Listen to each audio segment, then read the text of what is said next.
pour Jean-Yves, qui m'a demandé de nous présenter ses excuses. Il a une obligation impérieuse, il n'a pas pu venir, mais il a écrit un très beau texte que je vais vous lire après ma propre intervention. Et donc, je vais moi faire une sorte de présentation des réflexions de Bernard sur l'acte du traduire. Et c'est à lui, essentiellement, que je donnerai la parole. Et mes interventions à moi seront les plus limitées possibles. Écrire, traduire en métamorphose, l'ouvrage qui nous réunit ce soir recueille 9 textes, écrits de 1992 à 2002, publiés lors de leur écriture en revue et présentés dans ce livre dans l'ordre chronologique inverse, du plus récent au plus ancien. Il y a là 10 années d'une réflexion importante sur l'acte de traduire, réflexion fondée sur une expérience.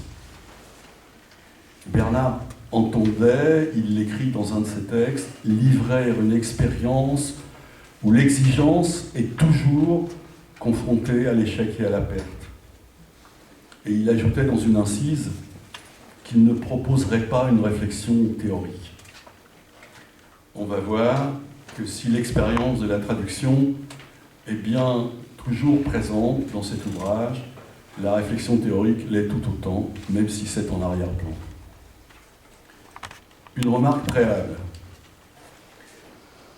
Bernard écrit que pour lui, la traduction vint avant la poésie. Je n'ai commencé à publier des textes poétiques, et peut-être même à en écrire vraiment, qu'après avoir entrepris de traduire quelques-uns des poètes italiens les plus significatifs des 50 dernières années. D'abord Mario Luzzi, puis Giorgio Caproni, Franco Fortini, Vittorio Sereni, jusqu'aux plus jeunes et non moins importants à mes yeux, Cesare Viviani et Valerio Magrelli. Auparavant, je n'avais publié que des textes narratifs ou critiques. Poète par devoir d'incertitude, ce qui exprime ses vers écrits dans son premier recueil de poèmes Éprouvante Claire, n'être que cela, par quoi l'espace creuse, à flanc d'incertitude, boucle à jamais ouverte. Bernard était donc persuadé que l'exercice intensif de la traduction l'avait aidé à devenir un poète. Ce qui est en jeu dans ses écrits, c'est bien aussi une politique et les liens qu'elle entretient avec l'acte de traduire.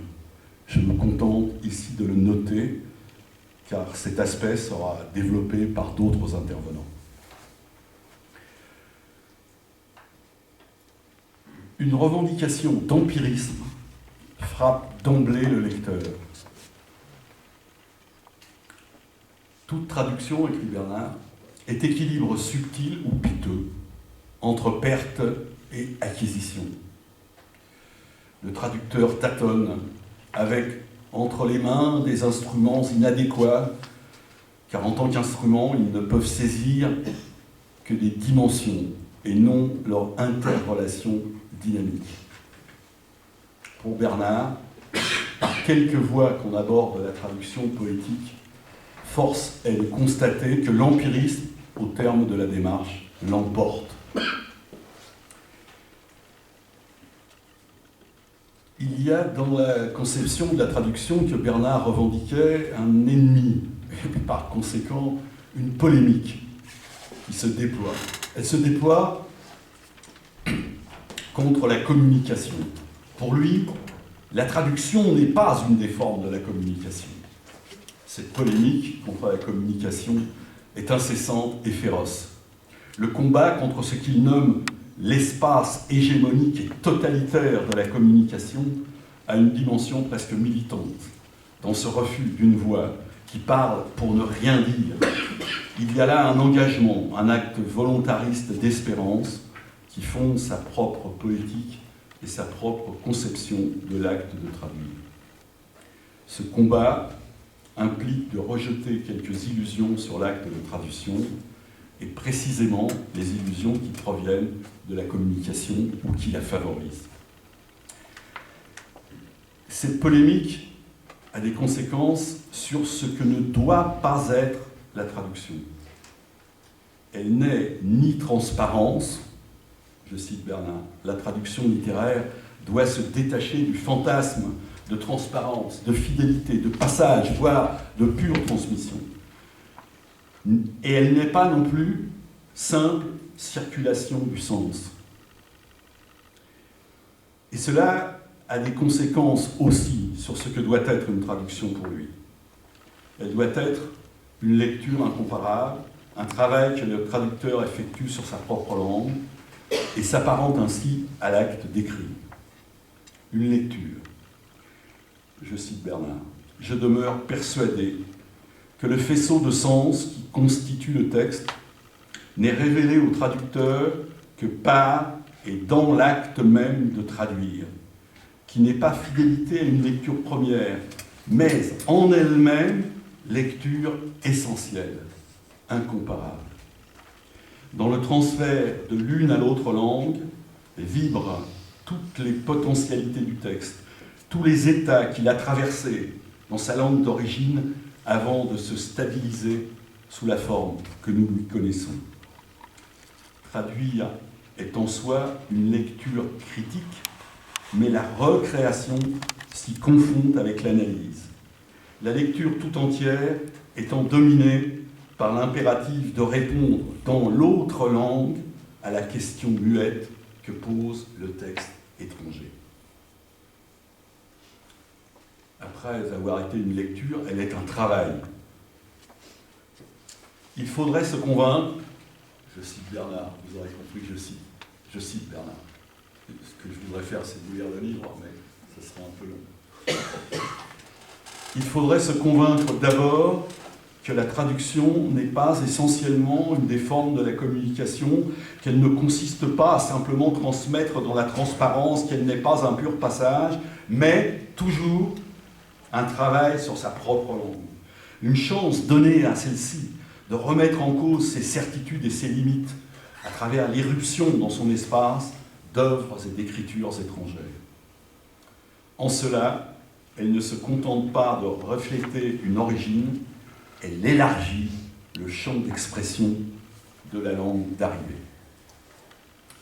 L'acte de traduire s'apparente donc en cela à l'acte d'écrire. Au fond, nous dit Bernard, la traduction ne fait que renvoyer à la radicalité de l'écriture.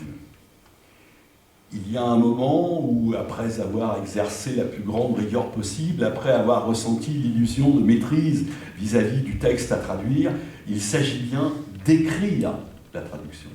Alors commence la part d'écriture qui se joue en propre et totalement dans la langue d'accueil et qui voit le traducteur ne rendre compte soudain qu'à lui-même, c'est-à-dire, en l'occurrence, à son commerce avec la langue qui est la sienne.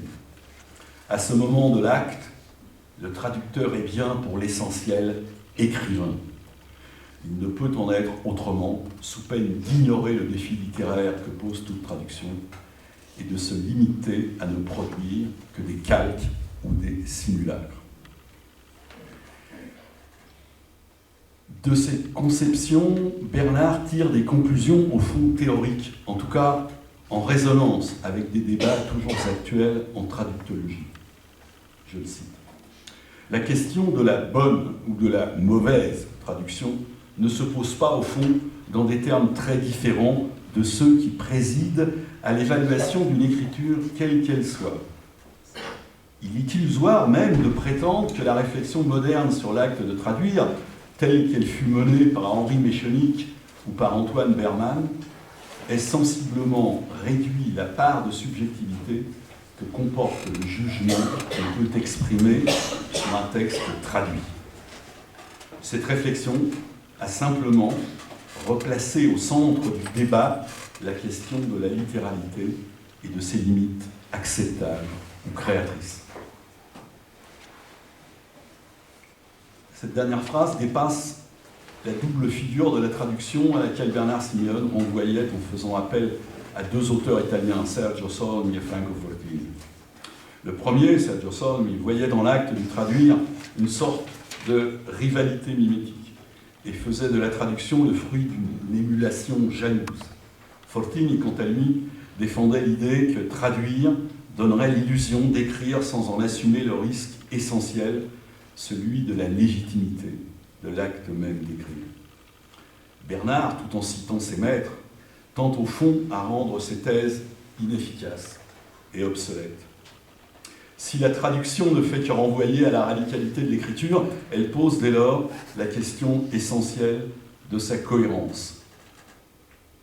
Elle s'impose davantage par sa cohérence que par son illusoire fidélité.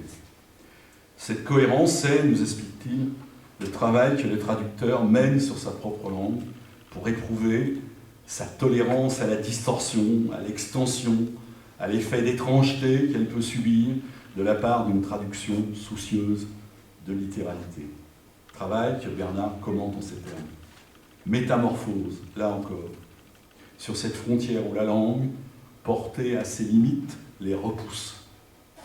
Ce qui est transmis, ce n'est pas un état préalable et défini du texte originel, mais sa vertu exploratrice, son décalage par rapport aux normes et donc à la langue de communication courante. Bernard voyait une dernière conséquence dans l'abandon nécessaire du lecteur à l'aventure de la langue d'arrivée. Il énonçait une sorte de réactualisation du mythe d'une expression pleine, antérieure à la fracture de Babel. On touche là l'un des points extrêmes de sa réflexion. L'existence simultanée du texte original et du texte traduit, la double lecture qui en découle offre, selon lui, d'infinies perspectives. Bernard écrit en effet que la confrontation du texte premier et du texte traduit suggère, sur un mode qui n'est pas seulement fantasmatique, l'existence potentielle d'un texte troisième, hors de toute langue existante, ou les unissant toutes, et pourtant écrit, qui serait la somme du texte premier et de ses résonances lors du passage dans les autres langues. Il est là bien proche, me semble-t-il, c'est la seule remarque personnelle que je ferai sur les thèses de Bernard, que je partage pour la plupart. Là, j'aurai un petit doute, mais bon, il est là bien proche, me semble-t-il, de certaines des thèses du Walter Benjamin de la tâche du traducteur, bien qu'il ne le cite pas. Enfin, comme conclusion sans cesse en suspens, mais assumant d'être ainsi une tension vers un idéal plutôt qu'un aboutissement, cette dernière citation, d'où est tirée l'expression « l'atelier infini », que nous avons mis en sous-titre de ce livre. Il apparaît sur la page, non pas sur la couverture, mais sur la page de titre. L'atelier infini. Vous ne pouvez pas le lire, c'est écrit en petit. Cette expression qui nous semble résumer au plus près ce que Bernard, praticien et théoricien de la traduction, avait en tête quand il réfléchissait sur l'acte de traduire. On peut soutenir que traduire réinvente la notion de transmission à travers la révélation d'un atelier infini où écrire, lire et traduire sont lieux et instruments. Je vous remercie. Je passe. Au revoir.